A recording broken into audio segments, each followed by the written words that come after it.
যে কবরটা দেওয়া হয়েছে আমার হাজব্যান্ডের ডেড বডি বলে, সেখানে আছে 5 ফিট 5 ইঞ্চি হাইটের 47 বছরের একজনের ডেড বডি, যেখানে আমার হাজব্যান্ডের হাইট ছিল 5 ফিট 11.5 ইঞ্চি।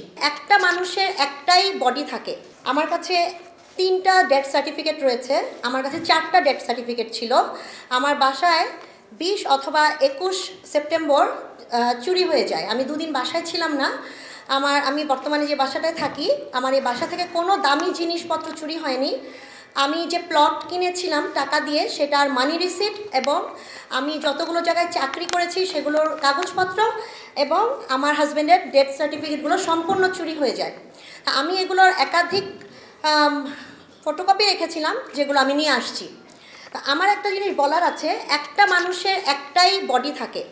সেখানে আমাকে এখানে যতগুলো ডেথ সার্টিফিকেট আছে সেগুলো দেখানো হয়েছে। একটা 27 তারিখে রিসিভ করা হয়েছে, 27 ফেব্রুয়ারি 2009, একটা 28 ফেব্রুয়ারি রিসিভ করা হয়েছে। আর যে এগুলোতে একাধিকবার ডিএনএ করে যেগুলো দেওয়া হয়েছে, তখন বলা হয়েছে আগেরগুলো পুড়িয়ে ফেলবেন। এটা বলেছিল ওয়েলফেয়ারের মেজর তারেক। তো আমার এখন পর্যন্ত এটা একটা আমার কাছে রহস্য থেকে গেছে যে আমার হাজব্যান্ডের ডেড বডিটা কেন দেওয়া হয়নি, বা আমাকে 654 নাম্বার যে কবরটা দেওয়া হয়েছে আমার হাজব্যান্ডের ডেড বডি বলে, সেখানে আছে 5 ফিট 5 ইঞ্চি হাইটের 47 বছরের একজনের ডেড বডি, যেখানে আমার হাজব্যান্ডের এইজ ছিল 25 ফেব্রুয়ারি 2009, 28 বছর 5 মাস 25 দিন, তার হাইট ছিল 5 ফিট 11.5 ইঞ্চি। তো আমি বর্তমান সেনাপ্রধানের কাছে অনুরোধ রেখেছিলাম, আমার সাথে উনি একবার যদি দেখা করতেন, আমি ওনাকে এগুলো ভাঙিয়ে বলতাম, আমার কখনো মিডিয়াতে সেগুলো বলার প্রয়োজন হতো না। কিন্তু আনফর্চুনেটলি উনি আমাকে 6 আগস্ট থেকে কোনো অ্যাপয়েন্টমেন্ট দেননি। আমি এটার আংশিক পরিমাণ প্রেস ক্লাবে একটা মিডিয়াতে বলাতে আমাকে ডেকে পাঠানো হয় এবং বলা হয় যে আমাকে সব কিছু দিয়ে দেওয়া হবে। আমার এ পর্যন্ত যা কিছু পাইনি আমাকে সব দেওয়া হবে, আমি যেন মুখটা বন্ধ রাখি। তো যাই হোক, আমি সেটা ডিনাই করি, আমি যাই নাই। তো আমার কথা হচ্ছে, এখন যদি এত উপর মহলের মানুষগুলা বসে থাকে, আমরা বিচার না পাই, আমরা কোন জায়গায় বিচার পাবো?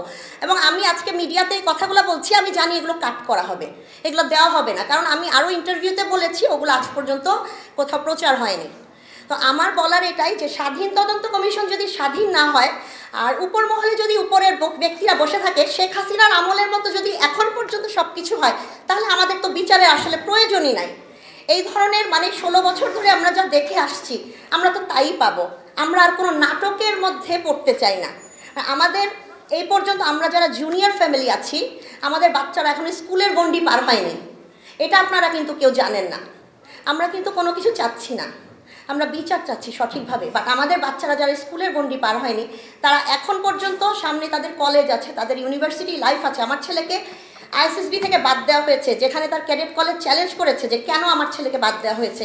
কোয়ালিফাইড ছেলেগুলোর মধ্যে আমার ছেলে একজন ছিল, এবং আমি তার নাম বলবো না, সেও একটা ভিকটিম।